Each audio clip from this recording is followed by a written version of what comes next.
ప్రాణాలకు ముప్పుగా మారే అరుదైన రక్తనాళ వ్యాధిని సమయానికి గుర్తించి విజయవంతంగా శస్త్రచికిత్స చేసి ఓ మహిళా ప్రాణాలను యశోద సూపర్ స్పెషాలిటీ ఆసుపత్రి వైద్యులు కాపాడారు. 52 ఏళ్ల మహిళకు ఇన్ఫ్రారెనల్ అబ్డామినల్ ఓఆర్టిక్ అన్యూరిజం అనే ప్రమాదకర వ్యాధి నిర్ధారణ అయింది. ఈ వ్యాధిలో ప్రధాన రక్తనాళం బలహీనమై ఎప్పుడైనా పగిలిపోయే ప్రమాదం ఉండడంతో పరిస్థితి అత్యంత విషమంగా మారింది. పొట్టనొప్పి, వెన్నుపూస వరకు వ్యాపించడం వంటి లక్షణాలతో ఆసుపత్రికి వచ్చిన రోగిని వైద్యులు సమగ్రంగా పరీక్షించి సమస్యను తొందరగా గుర్తించారు. డాక్టర్ రంజిత్ కుమార్ ఆనందాసు ఆధ్వర్యంలో ఓఆర్టో ఇలియాక్ బైపాస్ శస్త్రచికిత్సను విజయవంతంగా నిర్వహించారు. అనంతరం ఐసీయూలో ప్రత్యేక పర్యవేక్షణలో ఉంచి హైపోవోలెమిక్ షాక్, కిడ్నీ సమస్యలు, రక్తహీనత వంటి సమస్యలను సమర్థవంతంగా నియంత్రించారు. క్రమంగా రోగి ఆరోగ్యం మెరుగుపడి సాధారణ స్థితికి చేరుకోవడంతో వైద్యులు డిశ్చార్జ్ చేశారు. ఈ సందర్భంగా వైద్యులు మాట్లాడుతూ ఇలాంటి రక్తనాళ వ్యాధులను సమయానికి గుర్తించి చికిత్స అందిస్తే ప్రాణాపాయం నుంచి కాపాడవచ్చని తెలిపారు. యశోద ఆసుపత్రి యాజమాన్యం తెలిపిన ప్రకారం అత్యాధునిక సదుపాయాలు, అనుభవజ్ఞులైన వైద్య బృందం, సమన్వయంతో కూడిన చికిత్స విధానాల వల్ల ఇలాంటి క్లిష్ట కేసులను కూడా విజయవంతంగా నిర్వహిస్తున్నామని పేర్కొన్నారు. రక్త ప్రసరణ చేసేది వాటి డ్యామేజ్ అవ్వడం అంటే యాక్సిడెంట్స్ వల్ల అవి ఖరాబ్ అవ్వడం కానీ లేకపోతే తెగిపోవడం కానీ వాటి యొక్క రిపేర్ చేయడం, ఇలా వాటిని బ్లాకేజ్, రక్తం బ్లాకేజ్ అవ్వడం, వాటిని తీయడం, వాటి ప్రొసీజర్స్ ఏంటంటే చిన్న చిన్న క్యాటెటర్ బట్టి చిన్న ప్రొసీజర్స్ ఉంటాయి. కొన్ని విషయాల్లో పెద్ద పెద్ద నరాలు, దమలు కట్ అయినప్పుడు ఏం చేస్తారంటే ఓపెన్ సర్జరీ లాగా చేస్తారు. అవి కూడా ఉంటాయి. ఈ ప్రొసీజర్స్ మొత్తం సార్ చేస్తారు. వాటిలో సార్ ఇన్వాల్వ్మెంట్ కంపల్సరీ ఉంటుంది. So vascular surgeon main role అది.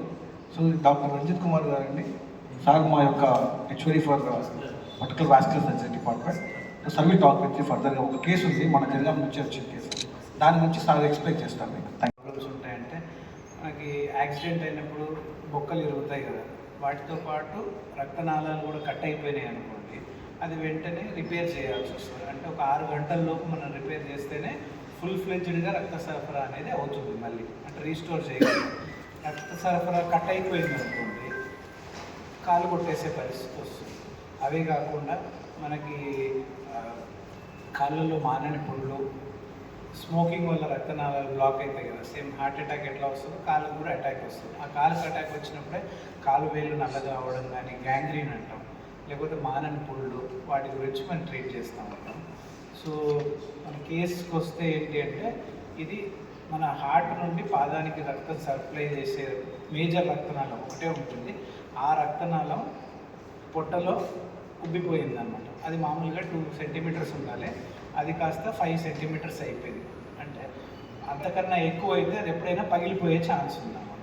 సో అలా అది పగిలిపోకముందే మనం దాన్ని ఓపెన్ సర్జరీ ద్వారా అంటే పొట్టని మొత్తం చీల్చి ఆ రక్తనాళాన్ని పైన కింద పట్టుకొని ఒక ఆర్టిఫిషియల్ ట్యూబ్ తీసుకొని అది కుడికాలుకోటి ఎడమకాలుకోటి కనెక్ట్ చేసి చేస్తామన్నమాట. ఇది మేజర్ సర్జరీ. అది ఇలాంటి కేసెస్ రెగ్యులర్గా అవుతూనే ఉంటాయి. మన హైదరాబాద్లో నెలకు ఒక 5-6 మినిమం అవుతూ ఉంటాయి. దానిలో ఇక్కడ అంటే మీ ముందుకు తీసుకోవాల్సిన అవసరం ఏమొచ్చింది అంటే ఈమెకు ఆల్రెడీ ఒక కిడ్నీ స్ట్రింక్ అయిపోయింది. అంటే ఒక కిడ్నీతోనే పనిచేస్తూ ఉంటాను. మనకు క్రియాటినిన్, కిడ్నీ యొక్క ఫంక్షన్ తెలిపేది క్రియాటినిన్, అది రేజ్డ్ ఉండేది. మనం ఈ సర్జరీ చేసిన తర్వాత ఆమెకు అంత స్ట్రైట్ ఫార్వర్డ్గా సింపుల్గా ఏం అవ్వలేదు. ఎక్కువసేపు ఆ రక్తనాళాన్ని మూసేయడం వల్ల లివర్ పైన ఒత్తిడి పడింది, కిడ్నీ పైన ఒత్తిడి పడింది. అవన్నీ మన ICU and critical care, gastro and nephrology team సహకారంతో మొత్తం ఒక 1 వారం రోజుల వ్యవధిలో మనం పేషెంట్ని నడిపించగలిగాం. సో ఆ తర్వాత ఇంకొక 1 వారంలో కుట్లన్నీ తీసేయడం జరిగింది. Now she is very happy. So ఆమెకి అరౌండ్ రఫ్గా ఒక 50 సంవత్సరాలు ఉంటాయి.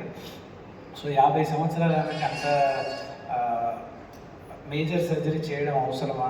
చిన్నగా అంటే ఇప్పుడు కొత్త అడ్వాన్సెస్ ద్వారా ఏంటి అంటే జస్ట్ క్లియర్ స్టెంట్లు, మన హార్ట్లో ఎట్లా స్టెంట్లు వేస్తామో ఇక్కడ కూడా స్టెంట్లు వేయచ్చు. కానీ ఆ పొజిషన్ ఏదైతే ఉందో స్టెంట్లు వేయడానికి పనికిరాదు, కంపల్సరీ బైపాస్ చేయాల్సిందే. సో ఆ ఒడిదుడుకు అంటే పేషెంట్ క్రియాటినిన్ ఒకటే కిడ్నీ ఉందని చెప్పారు కదా ఫంక్షన్, ఆ క్రియాటినిన్ పెరగడము, మళ్ళీ జాండీస్ రావడము, అవన్నీ over period of 1 week settle అయ్యి ఆ తర్వాత ఫార్చునేట్ థింగ్ ఏంటంటే సర్జరీకి ముందు 3 సంవత్సరాల నుండి తన క్రియాటినిన్ ఎక్కువ ఉన్నది. సర్జరీ తర్వాత కంప్లీట్లీ నార్మల్ పీపుల్లో ఎలా ఉంటుందో అలా వచ్చింది.